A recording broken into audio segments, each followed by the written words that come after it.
全うするがいい。ギャラクシアンエクセプロージョン。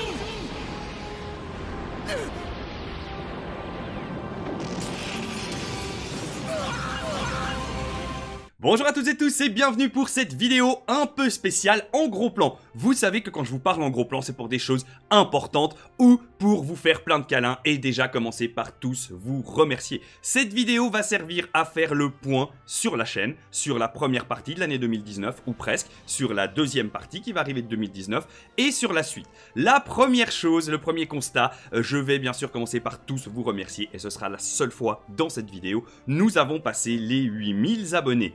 La chaîne se porte très bien et comme je le dis souvent pour moi, le signe de bonne santé d'une chaîne, c'est avant tout une communauté saine. Et vous êtes la meilleure des communautés du monde à tous les niveaux, quel que soit le support. La chaîne se porte vraiment bien, les abonnés continuent à avancer, on est toujours de plus en plus sur les lives, donc pour ça déjà, je vous remercie de plus en plus. On a aussi de plus en plus de soutien sur Utip, sur Loot, sur Super Chat, sur les subs. On a de plus en plus de subs YouTube et ça, vous êtes magnifiques les amis. Je parlerai un tout petit peu de ça à la fin de la vidéo. Vous êtes vraiment fantastiques. C'est grâce à ça que la chaîne survit et avance et c'est grâce à ça que je peux réinvestir aussi dans du nouveau matériel pour faire avancer les choses, que je peux tenter de développer des choses en termes de giveaway, de concours, etc. Et tout ça, eh ben, c'est grâce à vous. Donc la première partie de cette année est vraiment concluante pour moi. J'ai pas atteint tous les objectifs que je voulais m'atteindre, notamment en termes de fantasy story et de contenu plus complexe à mettre en place en termes de grosses vidéos. Et ça, c'est vraiment le point central sur lequel je veux travailler pour cette deuxième partie d'année. Mais c'est pas tout, puisqu'il va y avoir pas mal de changements, pas vraiment des changements, non, plutôt des nouveautés et des apports sur la chaîne. La première chose, ne vous désabonnez pas, ce n'est pas la peine, le contenu de la chaîne YouTube ne bougera pas. Final Fantasy Brave Exvius, le contenu Sanseiya et le contenu Final Fantasy en général continuera à être diffusé de la même manière sur la chaîne YouTube. À ce niveau-là, il n'y aura aucun changement. Tout ce qui est vidéo de news, tout ce qui est petits tests sur les nouveautés smartphones, etc. Ça ne bouge pas, ça reste en place. La réalité, c'est que vous l'avez sans doute remarqué, j'aime diversifier mon contenu. J'aime aussi faire d'autres jeux. Je joue à tout, surtout. À peu près, ça dépend en fonction des périodes plus ou moins sur quel support, mais voilà, je suis avant tout un gamer avant d'être un gachaeur, on va dire ça comme ça, j'aime inventer des mots aussi. Donc voilà, je joue vraiment à plein de choses, vous avez vu, j'ai fait des vidéos sur Sekiro dernièrement, j'ai fait plein de vidéos sur des Metroidvania, sur des roguelikes, j'ai fait pas mal de choses, et ce contenu se change vraiment, on va dire, du contenu habituel de YouTube. C'est pour ça que j'ai pris une décision assez importante, j'ai vraiment réactiver et commencer à prendre du temps pour designer ma chaîne Twitch. C'est-à-dire que à partir de cette semaine, dès ce soir, dès aujourd'hui, il va y avoir un contenu Twitch un peu différent du contenu YouTube. Vous me verrez sur Twitch jouer à plus de jeux AAA ou PC, tout simplement, et je vais vous expliquer pourquoi après aussi dans cette vidéo. Je pense à des MechWarrior, je pense à des Sekiro, je pense à tout ce qui est justement Metroidvania, roguelike, RPG, etc., JRPG, ARPG, MMORPG par exemple. Comme je passe beaucoup de temps à jouer, et ben je trouve que c'est dommage de ne pas partager assez ce temps avec vous. YouTube est une plateforme où c'est pas si facile de toujours faire le contenu, etc. Donc j'ai décidé de miser sur Twitch de manière à séparer un petit peu les deux univers. Donc si vous aimez vraiment ce que je fais de manière générale, n'hésitez pas à vous abonner à Twitch. Il y aura des lives, il n'y aura pas de vidéos, de VOD sur Twitch, il n'y aura que des lives, des gros lives de plusieurs heures. Mais ce contenu ne sera pas confiné à Twitch. C'est-à-dire que, mettons, ce soir je fais un live de 2 heures sur MechWarrior Online sur Twitch. Eh bien, après 24 heures, je vais compresser tout ça, je vais faire des petites séquences si ça vaut la peine, s'il y a quelque chose à montrer, s'il y a des choses fun ou des choses intéressantes qui ont été dites sur le jeu pendant les tests ou des choses comme ça, et en faire un contenu YouTube. Vous connaissez cette méthode, vous connaissez certainement d'autres streamers, youtubeurs, twitchers qui font pareil. Eh bien oui, on peut décomposer un contenu pour en faire quelque chose de plus synthétisé sur l'autre et de plus agréable à regarder en VOD.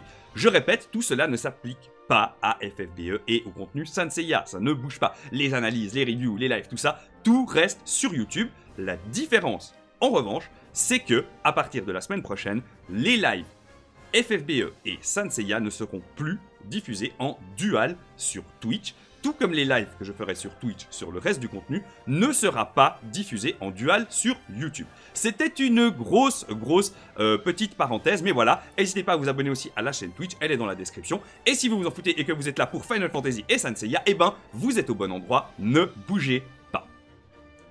Autre changement sur la chaîne, ou plutôt autre nouveauté, j'ai décidé de passer un cap de manière à rendre la chaîne plus valuable, à pouvoir justement commencer à générer un peu, pas un revenu, de loin pas, mais un petit peu d'entrée, parce qu'actuellement ça reste très mince, je vous le cache pas.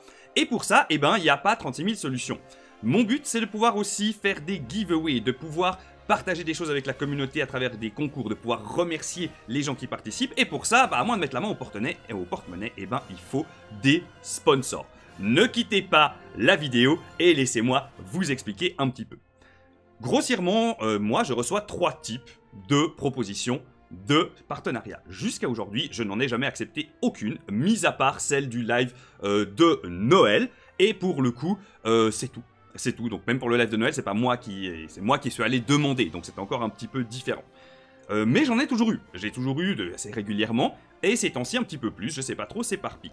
Je vais vous expliquer un petit peu les 3 types de propositions que je reçois, et je vais vous expliquer pourquoi je vais commencer à en adopter certaines et d'autres pas. La première que je reçois assez régulièrement, et qui est celle qui me plaît le plus, c'est tout simplement quelqu'un, souvent des studios indépendants, qui propose de me laisser tester en Early Access, en bêta ou le jour de la sortie, gratuitement, ils m'envoient un code, un de leurs jeux en échange d'un petit stream. C'est pas quelque chose qui me rémunère en termes financiers. En général, ils m'enverraient potentiellement 1, voire 2 ou 3 clés pour leur jeu.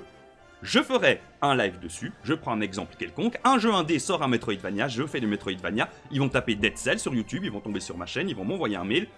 Nous développons un nouveau Metroidvania, blablabla, vous avez aimé Dead Cell. Est-ce que vous voulez le tester gratuitement? On vous envoie 2 clés, un pour vous, un pour un pote. Et ben, bien entendu, du moment que le jeu est cohérent avec mon univers, qui me plaît, je vais pas tester un jeu de bagnole, je joue pas au jeu de bagnole, j'aime pas ça, voilà, évidemment. Et ben ça, c'est le genre de choses que je vais accepter de plus en plus, du moment où elles sont cohérentes. J'aimerais bien en faire une par mois, une découverte par mois avec vous. J'en ai pas mal dans ma boîte mail, des trucs bien, des trucs tout nuls. Je vais essayer de sélectionner ça au mieux. Donc ça, quelque part, ça va permettre d'une part de dynamiser le contenu de la chaîne en vous proposant des nouveautés, des nouveaux jeux, de permettre d'avoir, j'ai envie de dire, un petit coffre de giveaway, de cadeaux à vous faire derrière avec des codes, peut-être pas pour des gros jeux, ça c'est pas des AAA en général, hein, mais c'est des jeux qui peuvent être très sympas. Il y a des jeux qui ont cartonné en indé, et on le sait, il y a des très très bons jeux. Donc voilà, ça c'est un des premiers types de partenariat, on va dire ça comme ça, que je vais accepter assez régulièrement. Pas à fond, la chaîne va pas être Code for LAN, hein. De temps en temps, il y aura sur Twitch, ou alors un petit test sur YouTube d'un jeu qu'on m'aura offert et que je vais tester, et j'espère je pourrai après partager à chaque fois une clé avec vous. Donc ça c'est le premier truc, pas vraiment de rémunération pour la chaîne, des jeux gratos qui sont plus ou moins bons, et ça me permet justement d'avoir un fond de giveaway potentiel, de cadeaux potentiels pour la communauté. Le deuxième type qu'il y a, eh bien ce sont les vidéos sponsorisées, c'est-à-dire quelqu'un sort un jeu et il te propose X euros pour faire une vidéo de moins de 10 minutes pour présenter le jeu. Amazon, il y a les Black Friday, ils te proposent X euros pour faire une vidéo de promotion des Amazon Coins, une seule vidéo unique et ponctuelle qui sera rémunérée pour le contenu de cette vidéo pour promouvoir leur promo Amazon Coin, machin, à 80 euros pour 100 euros d'Amazon Coin. Ce sont des partenariats qui peuvent se révéler assez intéressants et je compte en accepter de temps en temps. Pourquoi? Eh bien tout simplement parce qu'en termes de rémunération, je pense que c'est la chose la plus intéressante et la moins impactante sur l'idée que je me fais d'une chaîne YouTube saine. C'est-à-dire, pas de la vente par correspondance, pas se transformer en vendeur à la commission, mais faire un contenu ponctuel, toujours cohérent. Si je propose un truc sur Viva Pignata, je vais pas faire une pub Viva Pignata, quoi, vous voyez ce que je veux dire, qui permettrait, sans parasiter la chaîne plus que ça, d'offrir un contenu qui pourrait être marrant, parce que j'ai quand même mon idée de sous quels angles aborder ces choses-là, c'est-à-dire faire un truc un peu moins bateau que d'habitude, qui pourrait être fun, qui pourrait aussi me faire skiller un petit peu en montage, tout ça. Donc voilà, donc ça, tout ça pour vous dire, c'est un type de promotion que je compte accepter de temps en temps. Une vidéo sponsorisée qui aura inclus une communication commerciale, là je sais même pas où est le bouton sur YouTube, bref, qui va me permettre d'augmenter un petit peu les revenus de la chaîne, qui va me permettre de faire du contenu sans parasiter l'ensemble pour autant, et voilà quoi. Sans vendre mon âme au diable, j'exagère bien sûr, mais sans passer à un autre cap qui est un peu le troisième cap, la troisième proposition que j'ai assez régulièrement par certaines grandes entreprises, par d'autres plus petites, c'est ce que j'appelle moi le code promo, le code créateur. C'est-à-dire, avoir un pourcentage de ce qui est vendu via un lien que je vous partage et que je vous ressasse de manière à ce que vous achetiez dessus. En gros, j'ai un lien qui s'appelle machin / pix, et quand tu dépenses du pognon via ce lien, je touche un pourcentage. Ça, c'est la troisième type, et ça, c'est quelque chose dont, personnellement, je ne veux pas, parce que ça correspond pas, tout simplement, à ma façon de faire, je pense, à mon envie. Jusque-là, j'avais pas vraiment eu de proposition de vidéo sponsorisée, donc j'avais pas vraiment pu analyser ça. Maintenant qu'il y en a qui commencent à arriver, je me dis que ça peut être un bon moyen de rendre la chaîne un peu plus valuable, de pouvoir avoir plus de fonds pour investir dans un fond vert, dans des lumières, un vrai fond vert, parce que c'est un truc, mais c'est une merde, dans des lumières, oui, cette lumière là, j'arrive pas à vous l'afficher, hein, mais voilà, enfin dans des petits trucs comme ça, sans polluer la chaîne pour autant, il y aura pas que ça, il n'y en aura pas un par semaine, de loin pas, clairement pas, un par mois peut-être, donc voilà, ça c'est vraiment la première chose. Il y aura des jeux sponsorisés, de manière que je reçois gratuitement, que je vous présenterai, des jeux indés, la plupart du temps. Après, hein, si Square me propose une copie de FF7 Remake en avance, je vais pas dire non, hein, on est d'accord. Donc voilà, si PlayStation ou comme ça me propose des jeux en avance, je vais pas dire non, comme c'était le cas pour D3 ou ce genre de trucs. C'est clair que je le ferai sans hésiter. Donc ça, ce sera la première chose. La deuxième chose, de temps en temps, des vidéos sponsorisées ponctuelles, je vous l'annoncerai, vous les verrez passer. Et puis voilà, ça c'est vraiment pour les nouveautés. Donc voilà un petit peu pour le point de cette vidéo. Pour la deuxième partie de cette année, un gros focus sur du contenu VOD plus long, plus travaillé. Il y aura le même rythme de review des personnages, etc. Il y aura bien sûr des nouveaux jeux qui vont arriver, hein. On pense à Tencent en juin qui va bien sûr s'imposer dans la game, qui va être sur YouTube. Dans l'ensemble, du nouveau contenu plus PC, plus jeux indés, et justement c'était ça que je voulais venir. Les jeux que je vais les tester essentiellement sur Twitch, parce que c'est plus facile, parce que c'est sur Steam, etc. Donc voilà. J'espère que cette vidéo vous a plu. Un grand merci à tous si vous l'avez regardé jusqu'ici, parce qu'il y avait plein de trucs un peu chiants, c'est vraiment pour les gens qui s'intéressent à la chaîne. Dites-moi ce que vous en pensez dans les commentaires. Je sais que c'est des sujets épineux. Je sais que ça peut générer parfois des réactions épidermiques, et c'est normal. C'est normal. Mais à un moment, il faut se décider, passer des caps ou pas, pour pouvoir évoluer dans une certaine direction ou pas, pour pouvoir faire grandir les choses ou pas. Et voilà, je me suis posé toutes ces questions, j'ai partagé mes réflexions avec vous, j'espère que vous avez votre idée là-dessus, que vous avez apprécié cet échange et que vous me donnerez vos retours positifs ou négatifs, tout en restant courtois, bien entendu. A très bientôt les copains, on se retrouve en live tout le week-end. Ciao à tout le monde.